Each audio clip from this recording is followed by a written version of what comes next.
Welcome back to Positively Texas. You know, boys come with boundless energy and curiosity, along with other things, challenges mostly, but unfortunately they do not come with instructions. Now, just in time for Father's Day, there's a brand new book out called Father to Son, Life Lessons on Raising a Boy, chock full of advice.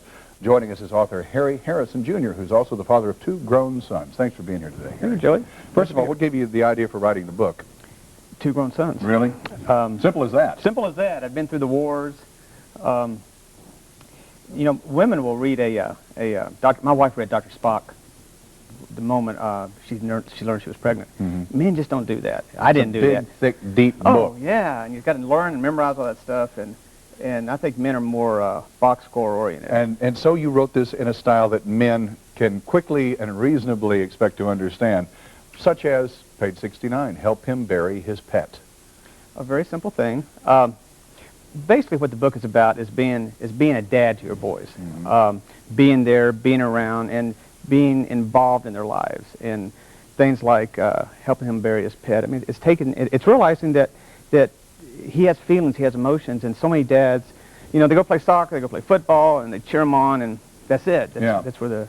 So often as fathers, I know, it's my biggest challenge to remember that it's not the game, it's the ride home. It's Absolutely. What you do after the game that makes the most difference. It's whether you preach to them or cut them down or build them up or whatever you do, and that's the thing they remember. When my sons were 6 years old, we'd be at a soccer game and they'd be killed. They'd just be killed. And we'd get in the car and my son would look at me and go, boy, we really stomped them. You know, as a dad, you want to go, were you in the same game? But Absolutely. And then you say, no, let's go get a hamburger. Because that's all they remember. They remember the one good thing they did, and that's what you build on. You don't rip them up. 5 keys to fatherhood. I mean, it was this simple, but 5 good keys, ideas toward fatherhood. Be around. Be around. A lot of dads aren't around. They're at work, they're on the golf course, they're at games with the office at night.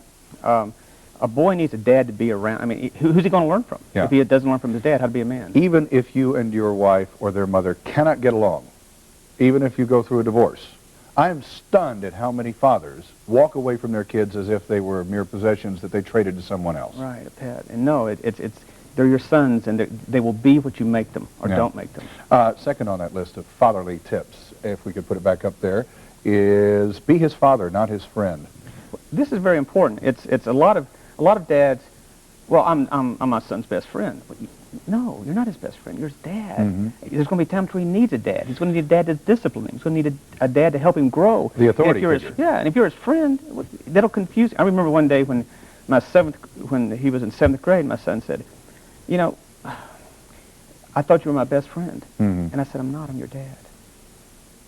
Is there a point in a young man's life where a father can be his son's best friend? Oh, sure, you grow into that. Yeah. You grow into that. But when they're young, when they're in grade school, when they're in junior high, when they're in high school, you know, you become closer as friends. We're talking about when the father and son are in their maybe 60s and 40s, in that area. Right. Number 3 on the list of good 5 tips here for fathering. Be a good husband. And if you can't be that, be a good ex-husband.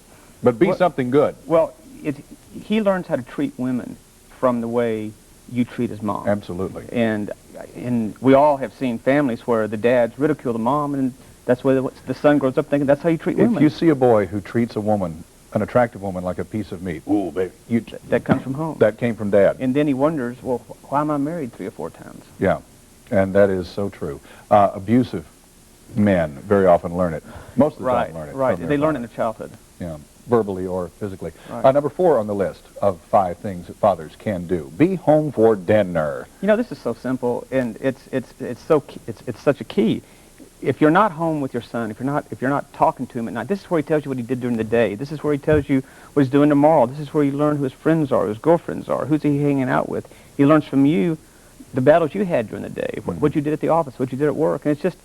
Turn the TV off. Turn the TV off. You're only going to spend maybe an hour a day with your son in conversation anyway. And if you miss that at dinner, then you miss it. And finally, be a hero. Well, that doesn't mean be flawless or be perfect. No, be his hero. Be somebody he can emulate, because they will find people to emulate. They will find a gang to emulate. They will find a football player. They'll find a rock singer. They can find their father. And all they want is somebody to look up to, and you can be that person they look up to. I've always been very blunt with my boys. I tell them there's nothing you can do or think of doing that I didn't do or at least think of doing myself. You know, I mean, is that showing too much humanity, too much of the imperfection, or is that okay? I think that's perfectly fine. Kids are going to, boys especially, you know, they're going to be boys. They're going to get out. They're going to get in trouble. They're going to do things. They're going to push the envelope. And they want to know their dad's been there. This is a magnificent little book, and again, it is perfect for fathers, but I also gave it to the mother of my boys and said, look it through this. Remind him that school isn't a place for self-expression. It's a place for learning. This is for you, Dad. Teach him to wash and fold his laundry. He's got to go to college someday. Celebrate after every game, and teach him that every life is precious. And that's just a bit of it. I mean, there are 300 and plus pages in here.